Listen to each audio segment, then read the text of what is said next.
When I was a kid, I always felt really stupid. I couldn't figure things out quickly. In fact, I was held back in the first grade because I managed to forget how to read. Don't ask me how that happened. I struggled with a lot of stuff, but nothing more than understanding reasoning based on social consensus.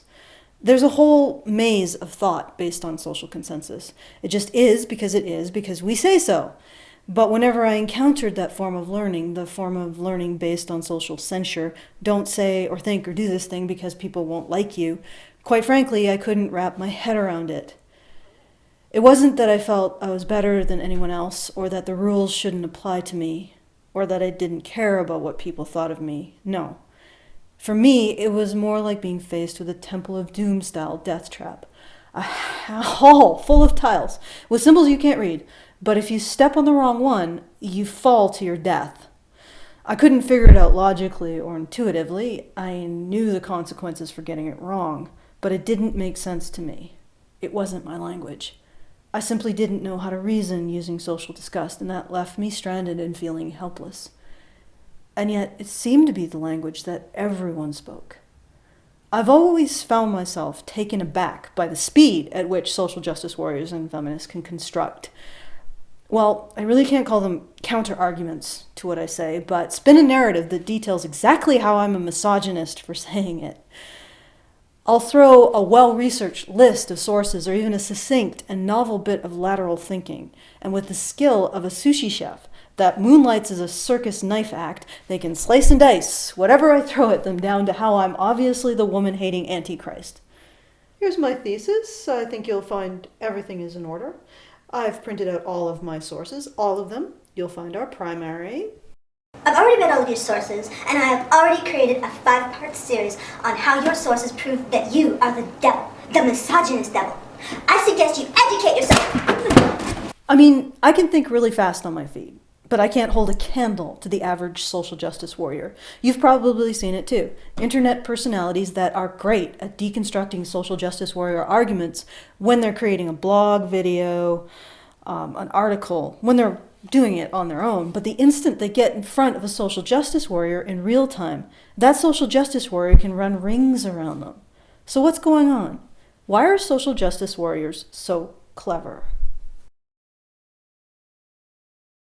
Now, before I answer that question, and that question has a lot of implications for solving the crisis facing our culture and society, I want to talk about something personal. Recently, I've had a brush with my mortality. I found a lump in my breast. I admit that I might be unusually scared of cancer. I have a history of cancer in my family, and something about a cancer diagnosis is scarier than any other kind of possible medical diagnosis for me.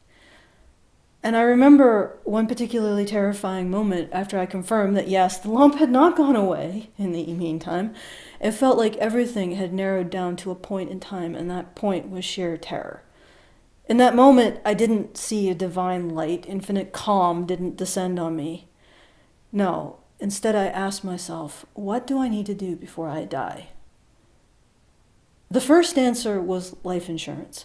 Life insurance before I even breathed a word of this to a doctor.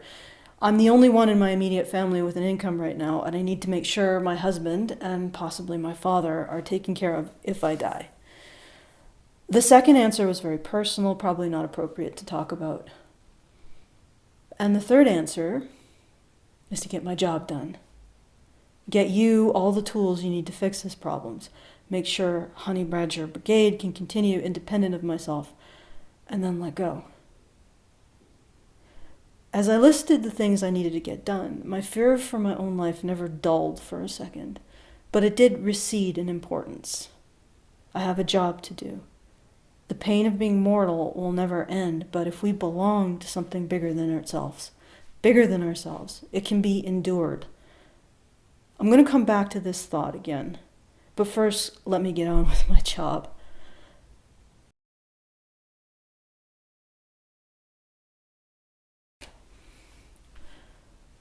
In 1966, a group of scientists performed an experiment called cultural acquisition of a specific learned response among rhesus monkeys.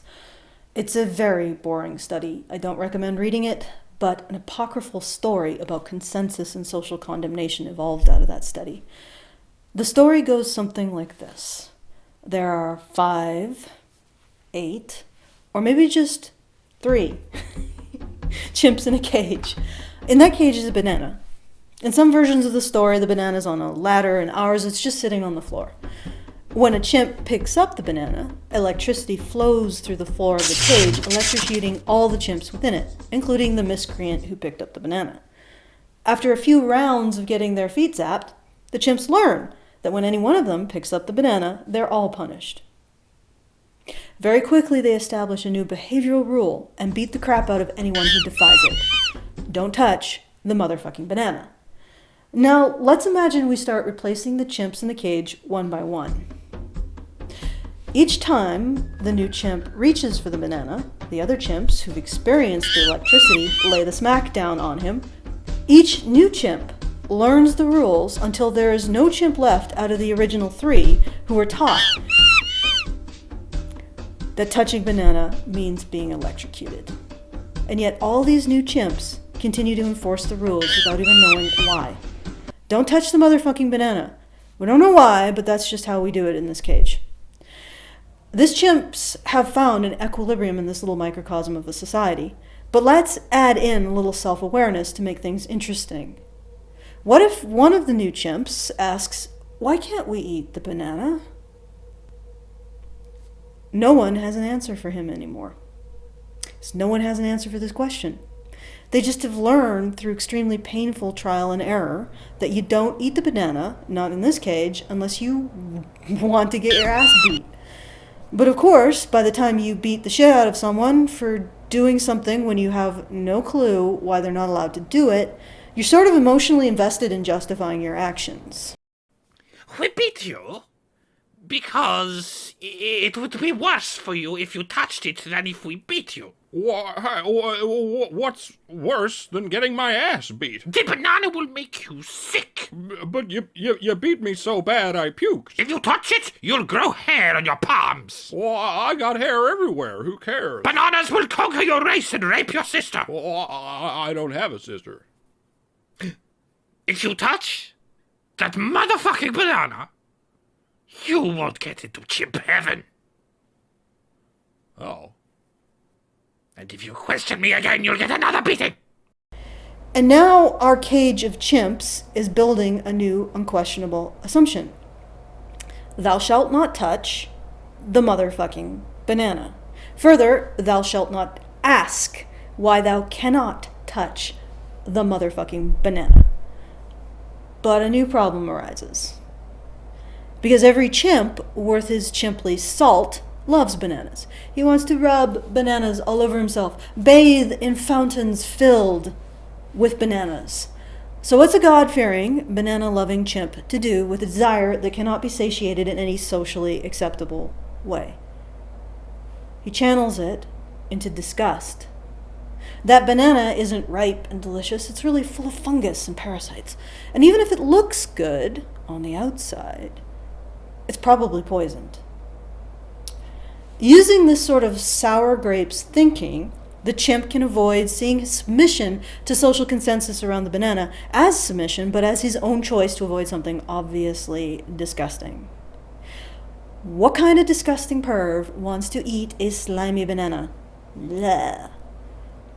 Over time, the edifice of disgust creates its own ecology, and we encounter a new breed of chimp, the Puritan. The Puritan has a fetish for purging herself and society of filth. She sees the world in black and white, impure scapegoats and pure victims, and attempts to eradicate the impure by identifying all of the impurities. Interestingly enough, the Puritan uses her own desire to eradicate sin. The instant she feels desire, she throws a red flag on it and turns it into disgust. Now, our cage of chimps doesn't just have an unquestionable assumption, it has the beginnings of a church around that unquestionable assumption, a hierarchy of Puritan chimps who can explain why bananas are impure and sinful or gross, and can explain why liking bananas makes us all sexist. And by defining sin, they've also defined salvation.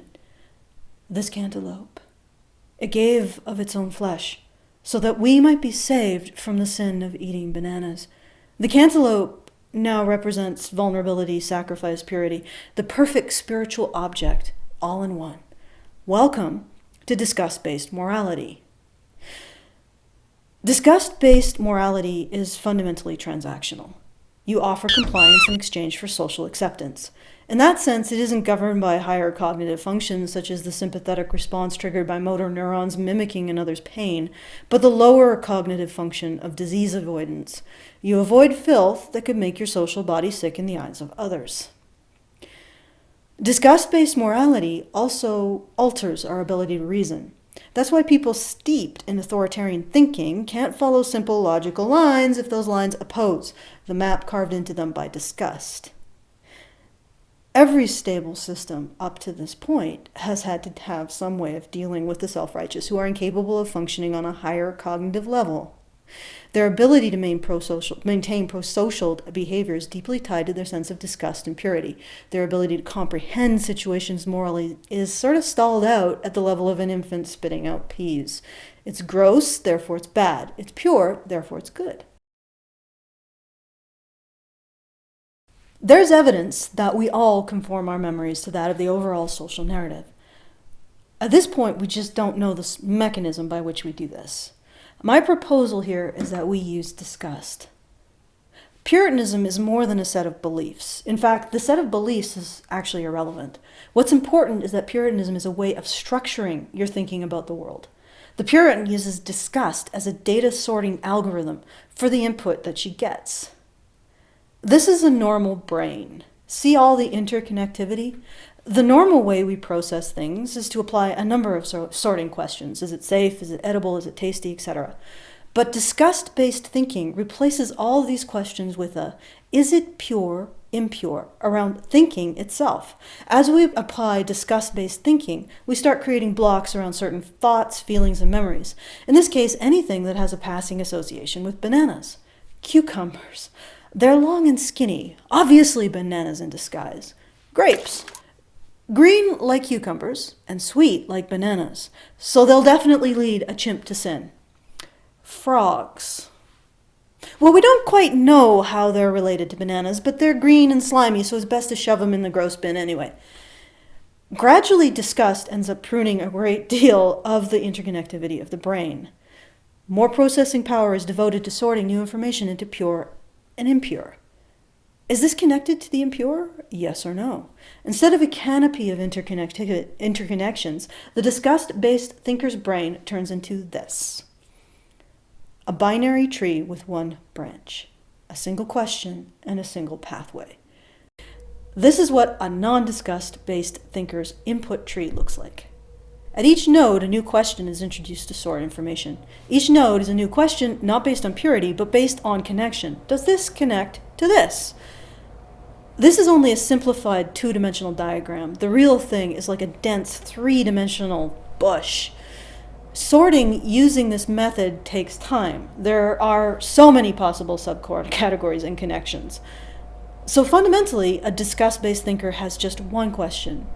Is it connected to impurity?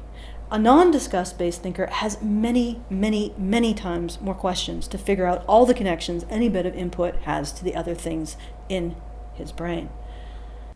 Let's imagine your argument, and all of the references supporting it is a bag of sand peppered with iron fillings. The Puritan's disgust-based thinking is a big old magnet. You empty that bag of sand in front of her, and in no time at all, she'll have picked out every single tiny speck that supports her position. When we're not engaging in disgust-based thinking, we have to engage in an arduous process called reasoning. We sift through the bag of sand to figure out how each grain compares to the stuff we already know. There's no predefined narrative to channel your thoughts, so you have to follow new information down a whole new set of side paths, detours, and dead ends until you arrive at your conclusion. It also explains why I was so stupid as a child.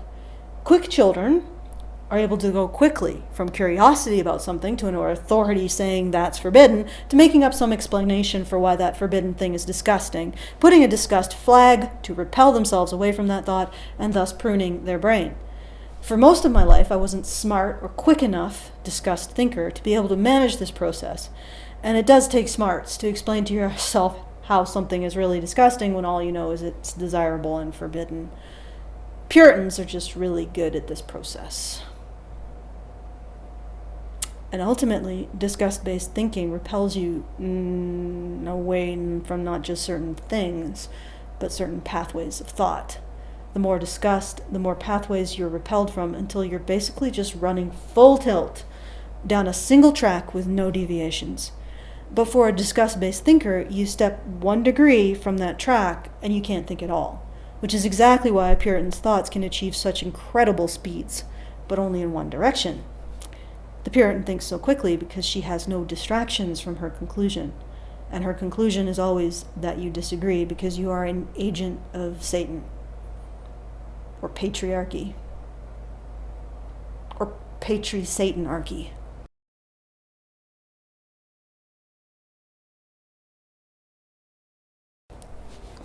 Have you ever wondered why this age's Puritans seem to resemble the old Puritans so closely?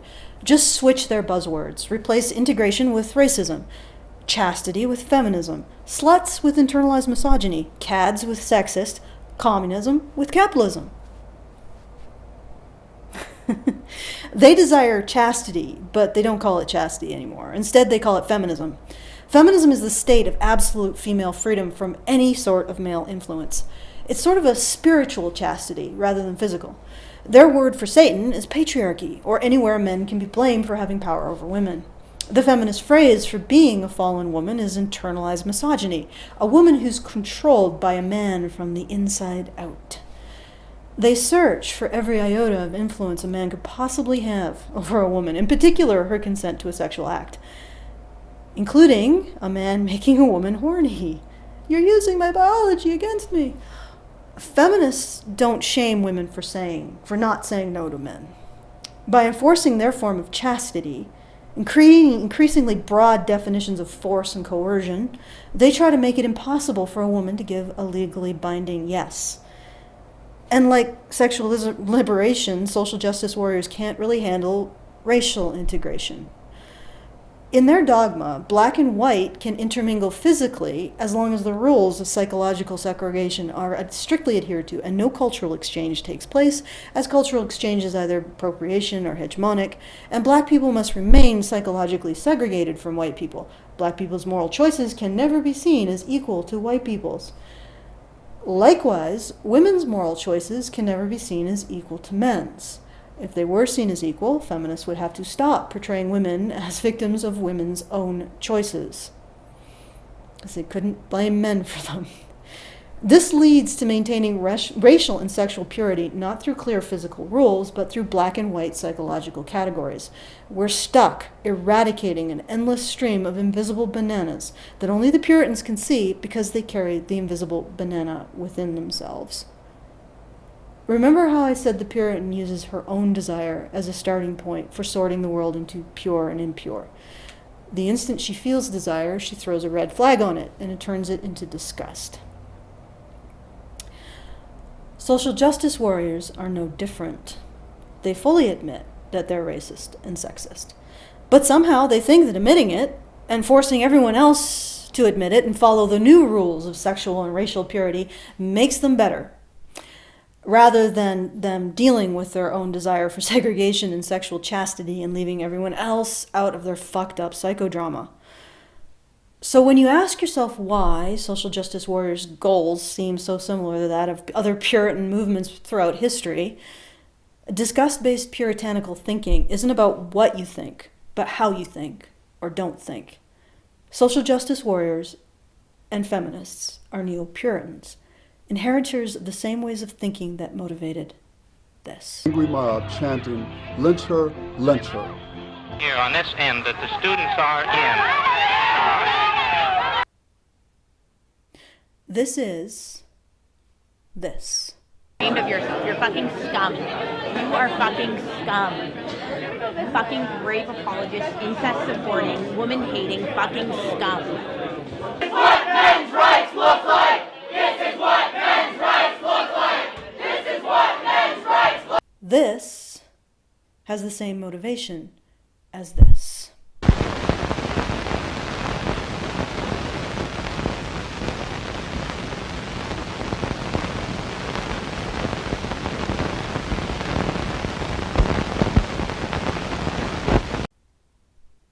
angry mob chanting, lynch her, lynch her. Fucking scum. Fucking rape apologist. Fucking scum. Fucking scum. Fucking scum. Fucking scum. Fucking scum. Fucking scum. This is what men's rights look like. This is what men's rights look like. This is what men's rights look like. Fucking scum. Fucking rape apologist. Fucking scum. Fucking scum. Fucking rape apologist. Fucking scum. The great irony of social justice warriors is that they will point to historical Puritanism as if they would have been the ones to oppose it, instead of the ones who would have upheld it.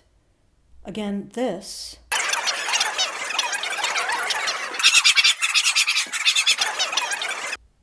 is this.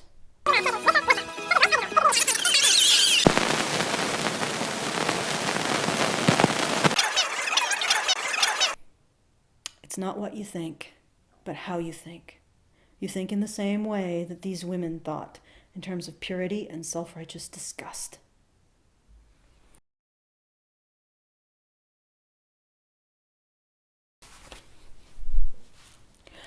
During the Bronze Age, only the rich could afford to equip armies because the ingredients to bronze are rare and hard to find. But the ingredients for iron are plentiful. Anyone with the right training can create iron weapons. During the Dark Age, after the fall of bronze, the democratizing effects of iron divided the world into tribes clashing violently over women's sexual honor, over systems of purity the size of an extended family. Today, we can see the same thing in the Middle East. Recently, a Middle Eastern woman had her headscarf stolen by a monkey, an enemy tribe's pet monkey, in a shop. 16 men died in the ensuing violent confrontation over her sexual honor. To a tribal system, the sexual purity of the tribe's women is life and death. In a tribal system, racism, ethnocentrism, religious zealotry, all forms of creating an in-group and an out-group, and sexual purity are all the same thing. Why does tribalism and sexual purity usually exist simultaneously? Because they're two sides of the same coin. We are the superior race because our women are the most pure. Bronze Age empires couldn't make tribal Puritans work together instead of fighting when anyone, not just the royal family, could create a sword from iron and ash. Nor could they subjugate those tribal Puritans. In fact, in that sense, the Bronze Age statecraft was simply the tribal Puritanism of one tribe enforced over all the others and maintained by greater force of arms. Rome changed all that. Rome's national identity compelled separate tribes to unite cooperatively by challenging the system of tribal purity based on a woman's sexual honor. No longer were you your mother's son, but Rome's son. It took a rejection of puritanical thinking to create Rome, an early Iron Age exercise in cosmopolitan diversity facilitated by a potent national spirit. And it was the Puritans who eventually destroyed it. Puritans are a corrosive social force. Given too much rain, they will inevitably seek annihilation through purification. But given the right simple narrative, Puritans can perpetuate social order from generation to generation. These people, social justice warriors, they're what happens when justice and liberty for all meet those hell-bent on maintaining racial and sexual purity so that the world makes sense to them. They are Iron Age tribes at war with each other for no other reason than they need a villain to fight and a damsel to serve, or the world makes no bloody sense to them.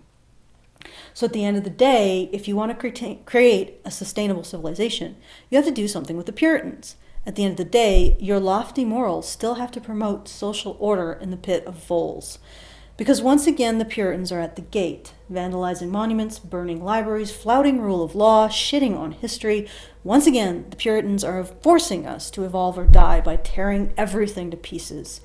And now we're in desperate need of an update to our firmware, a statecraft, a new statecraft, to deal with the democratizing effects of social media. Just like the statecraft of Rome dealt with the democratizing effects of iron. Most people are under the false impression that the Bible condemns sinners first and foremost. It doesn't. It condemns the self-righteous, and for very, very good reason. Sinners will occupy themselves and their time and their activities with their sin. The self-righteous will destroy a society to save it. In fact, it's not periods of uncommon decadence that destroy societies. It's periods of uncommon piety, in which the pious rape the civil foundations of society in order to purge civilization of filth. What's amazing about this plague of locusts is how they can perform the most violent and vile deeds while believing themselves completely just. The plague of Puritans is when the rule of law ends, the rule of fire and the noose begins. Even though I use the word church to refer to the organized Puritanism that springs up around any unquestioned assumption, the church itself throughout history has been a moderating force on Puritanism. This is going to be somewhat difficult for people to swallow. That gag reflex again. Recently, the Catholic Church has given the public access to a huge trove of Mayan and Aztec artifacts. Apparently, the Church told the lay Catholic Puritans at the time that they burned or otherwise destroyed those artifacts. And then centuries later, nope, surprise, we actually hid them to preserve them, till all the Puritan hysteria blew over and was safe to reveal them. These aren't the actions of an organization lost to Puritanism. Consider also that the church is, or was, the only place a lot of the more intellectual people throughout history could find a home. In fact, science incubated in church monasteries. We want to lay Puritanism at the feet of the church, but it's entirely possible that the church tried to reduce the harm Puritanism causes. And what the church really did was strike a deal with the forces of Puritanism in order to moderate them. Now, as much as many Christians ignore their own book's clear and unequivocal warning to watch out for self-righteousness in order to focus on lesser sins, at least their moral philosophy has the warning in it. We're now in an era where not only do we not have any way of keeping the Puritans occupied with some sort of clearly divine segregation or chastity, keep them occupied in a way that keeps them away from the foundations of civil society, we have no major moral, political philosophy that even warns us about them. As a society, we're now flying blind, in a plane full of snakes, and the plane is also made of snakes, which isn't going to be a plane for much longer because it's basically just a ball of snakes launched into the air with some people inside screaming about invisible bananas. This is what we get when we fail to count for the Puritans. A plane full of snakes, made out of snakes, and a pilot screaming about invisible bananas.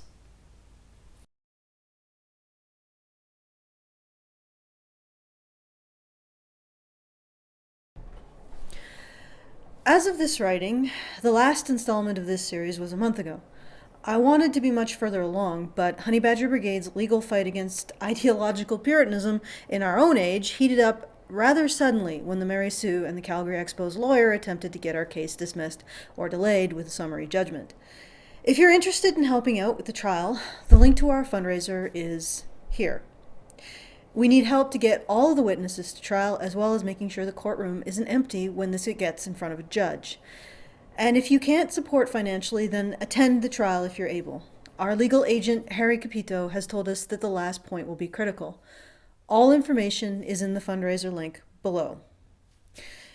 If you don't know the background, I, Alison Tiemann, was kicked out of the Calgary Expo for supporting Gamergate and men's rights. Specifically, I spoke up at a feminist panel when the panelists addressed men's rights activists, and I told them why I oppose feminism. And simply, I said that it ignores men's vulnerabilities and it reinforces the role of women as victims. I would like to add that by questioning feminism and being not just banned from that convention, but all conventions put on by that expo in perpetuity, I've pretty much proven that feminists do not brook any dissent. They are a church of unquestionable assumptions. What I said could even fit comfortably within feminism's own rubric. So you can't even use feminism to question feminism. Untangle that one. The feminist establishment does not allow any questioning of their assertions. And by not allowing questioning or the consideration of contrary evidence, they can't possibly know if women have it worse is a true statement.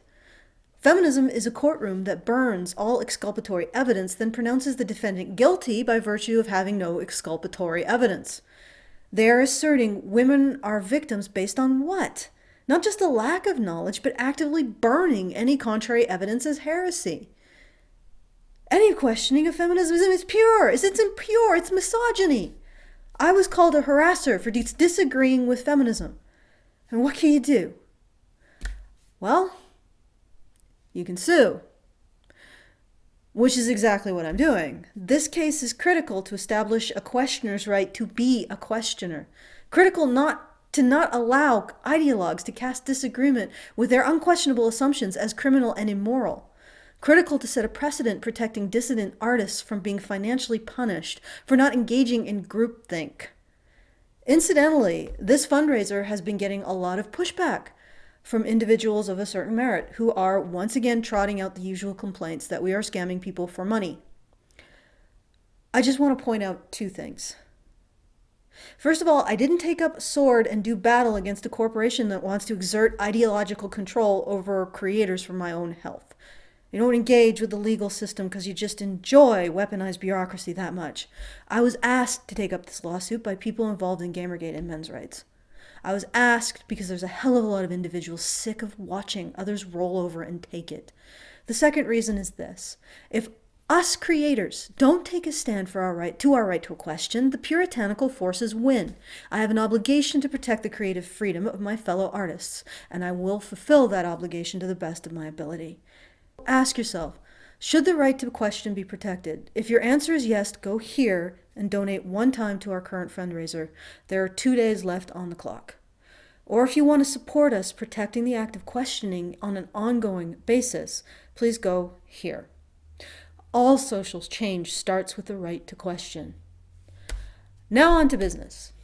I've received a message from a supporter of the Badger Cave initiative who asked if he can get a tax receipt because we're going to be pursuing a charity status with a separate organization called Honey Badger House.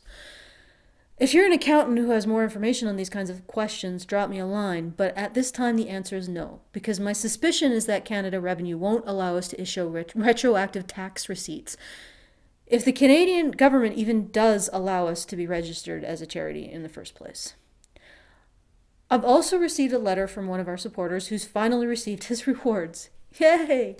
Here it is. Dear Allison, received the t-shirt you sent me today. What can I say except thank you so much? It's almost too good to wear. I should display it in my house. I bet there's not another one in my city, exclusive to Dawn. I hope you've all had a good Christmas and a Happy New Year. Christmas Day was 40°C here, the hottest Christmas day in Australia since 1945. They said, too hot for me, could have been worse. The radiant heat from the red-hot steel slabs at the steelworks where I worked before retiring was pretty damn uncomfortable. Thank you again, much appreciated. Stay warm and look out for yourselves. Best wishes and kind regards, Dawn. Thank you, Dawn. I'm glad you're enjoying the shirts. I also want to thank the individual who sent me the Justin Trudeau scented candle for Christmas. It's very something. It reads, the Justin Trudeau scented candle conjures the youthful optimism and floppy-haired good looks of Canada's 23rd Prime Minister. With notes of maple and chai, it's exactly how Justin Trudeau would smell if you happened upon him drinking a cup of tea. His body coated entirely with maple syrup. Seriously? Just like that dream you keep having. You'll be tempted to take a bite out of it. But just like the real Justin Trudeau, we strongly urge you not to. Because he'll elbow you in the tet. No, because it's made of wax. It actually smells really nice. It's just really fucking bizarre. Well, anyway, if there's a Trump's candle, please send me that one next time. All right, let's move on. And I also got a letter from Richard H. And here we go. I'm just going to open this letter. Richard H. says, oh, it's a card. Cool. I shall attempt to get into this card. Okay. Corner is screwed here. All right. Let's see if I can. Okay. What the there we go. Sorry. I guess opening envelopes isn't one of my skill sets. Oh, it's a non-teal deer. That's adorable. Okay. To Allison, Brian, Karen, Hannah, Bunny Blackwell, and all the other badgers. From Scotland to Canada, all the best from Richard in Aberdeenshire. P.S. Lots of teal deer's cousins live here in Aberdeenshire, but it is not in fact teal deer on the front of this card. Just for your information. PPPS. Was that too many P's? PPS, as of December 12th, 16, now a proud patron. Okay, great. Actually, I don't think that you can see that because it's going to be out of focus. But okay, let's continue. Whew. For all of you waiting for the mystery bags and grab boxes and flags, here's a little sneak preview of what you'll be getting. I'm going for a bit of a creepy, mysterious vibe for these rewards, filling them with clues and spoilers like a box you might find in a bomb shelter in like a radioactive wasteland full of zombies. Unfortunately, due to the lawsuit, I won't be able to get anything out but the shirts and the mystery envelopes before the end of the year. I hope you would drop me a note, just like Dawn did, to tell me exactly what you think of them when they arrive. Well, hopefully you like them, so you have good things to say about them when they arrive. All right, that's good. I'm done.